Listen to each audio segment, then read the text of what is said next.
Hi, this is Originalink, and welcome to Why I Like Sword Gai. It's actually a really kind of dark anime. It starts off with a really darker tone, like a typical Sunning, and it's really great.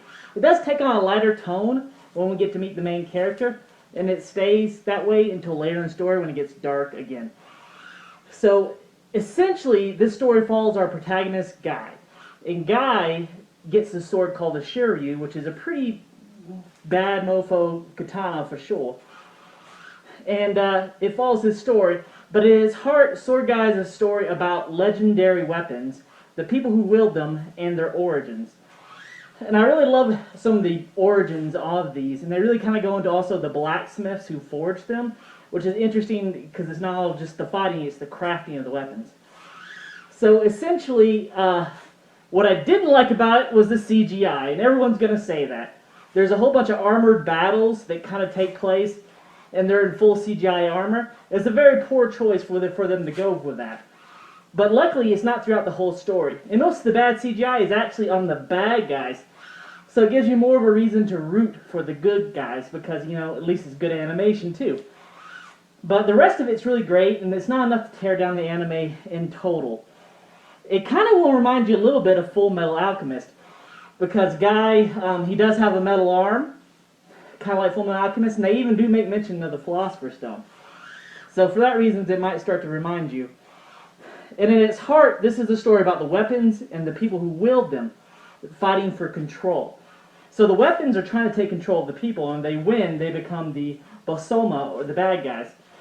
And the people who actually maintain their humanity and have these legendary weapons, that have this intense, murderous rage flowing through these weapons, become Chrysalis. And these Chrysalis form an organization called the Shikadai. It's not really that they formed it, but they work for this organization. And it puts them into kind of a cold sleep. Because eventually the Chrysalis will become Bosoma, that the weapons will take these people over. But they have some time before that happens.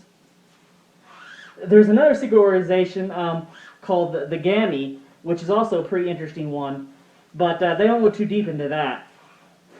Other things I really liked about this anime is the backstories. We get a backstory for important characters. We get a backstory for every weapon, and some of these backstories and the weapons is really awesome. And like what causes these weapons? Like some of them are demonic weapons, whereas some of them are more like god tier weapons, like a weapon that a god might use, or some of them are just forged by humans. However, like also some interesting cases are mythical creatures. Like, not a big spoiler to tell you that a fairy's involved in one of them.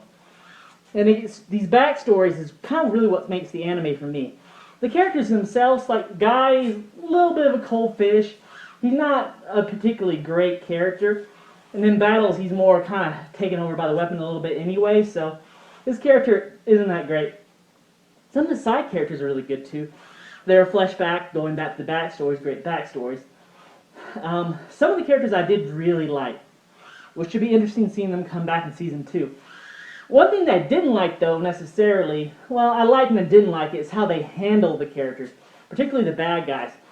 We don't see too many bad guys get killed off. It's like they take time to develop the bad guys, and the bad guys don't ever actually get offed. They kind of escape. Like, I didn't get the bad guy, escape, come back and fight another day. For that reason, we have a lot of recurring characters, and that's interesting. You see that happening in a lot of stories in anime.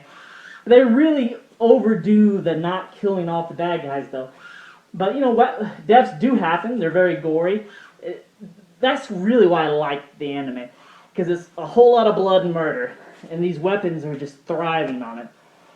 Also, what I would predict for Season 2 is they go into a little bit in Season 1 that someone can have more than one weapon. And we see this, and for Season 2, I'm not going to try to spoil anything, but I think Guy's going to get a second weapon, and I think we all know what that weapon is. So I'm not going to talk about that too much, but we know what that weapon, and that would be great if Guy had both those weapons. Be perfect. So I think they're going to set that for Season 2. That's a really big cliffhanger there too, and a really great character is going to be a villain in Season 2. So I'm looking forward to that.